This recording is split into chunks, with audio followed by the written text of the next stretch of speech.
како што отување. Но јас ништо не можам да правам сам од себе, како што слушам, така и судам.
Слава Тебе, Господи, слава Тебе.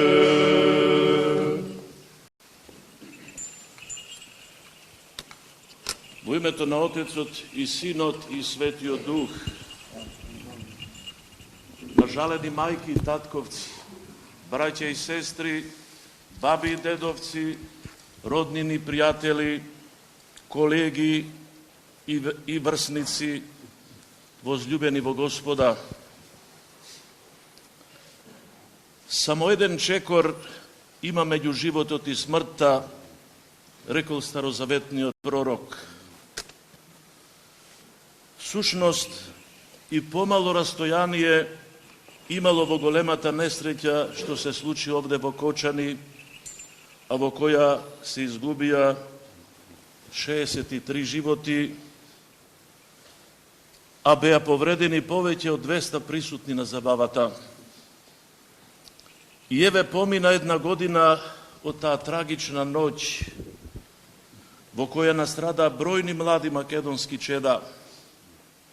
Времето продолжи да тече, деновите стана бескрајни месеци, а месеците исполнија веќе и цела година. Солзите што протекоа течат без престан и станаа секојдневие за сите мајки и татковци, за многу роднини и пријатели, стана бол за овој крај и за сиот наш народ. А солзите дури да престанат, тагата не исчезнува, та останува длабоко во срцата на најблиските. И Светата Црква сочувствува и ја разбира таквата тага.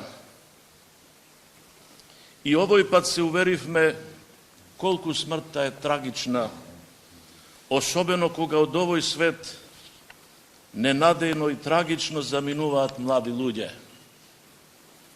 Па и Пресвета Богородица како мајка ја исполнувале такви чувства и таква тага кога ги гледала на станите на Голгота.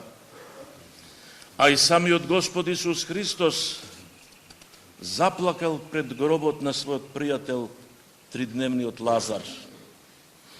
Исто така, кога и самиот тој, соочен со смртта, го замолил Отецот, ако е можно, да го одмине чашата на страдањето. Но нашата православна црква проповеда, како и што слушнавме од Светото Евангелие, дека оние што се упокоиле во Господа Христа не умираат, туку заспиваат во Бога. Така поучуваат светите отци и така се моли Светата Црква, подсетувајќи не дека смртта, колку и да е тешка и болна, не е последниот збор во животот на човекот и на светот.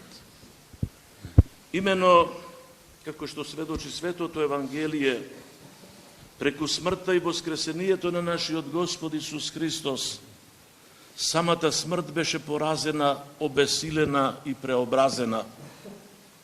Затоа смртта повеќе не е влез во ништожност, туку е можност за вечно присуство во Божјата преградка. Оттаму и денес, молејќи се за нашите прерано упокоени чеда, ние и покрај болката и тагата од прераната и неочекувана разделба со нив, ја изразуваме нашата непоколеблива увереност во љубовта и во милоста на оној што ја победи смртта, за да ни дарува живот вечен. Затоа и самиот Господ Исус Христос вели: оној што верува во мене и да умре ќе живее. И навистина е така, оној што се соединил со Христа, што живее во вера и љубов, веќе учествува во животот што никаква смрт не може да го уништи.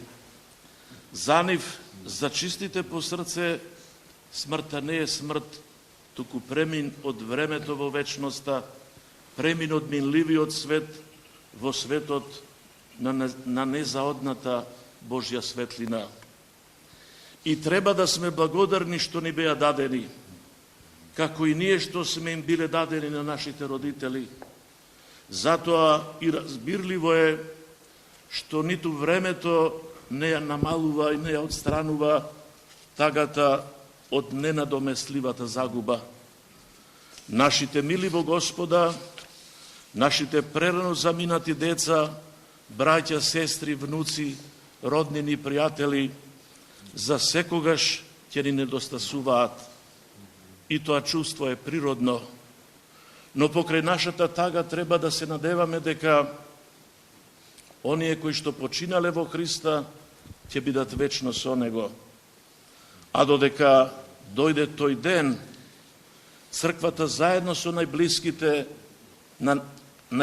на покојните молитвено ќе се сеќава на своите упокоени чеда и во секоја молитвена прилика ќе си спомнува за нив. Затоа денес, исполнети со неизмерна тага, стоејќи со силна вера, да се помолиме Господ да им дарува покој во место светло, во место мирно, во место за одмор, каде што нема ни болка, ни тага, ни воздишка, туку живот бесконечен. Нека им е вечен споменот, Бог да ги прости. Амин. Да. Со духи праведни скончавши,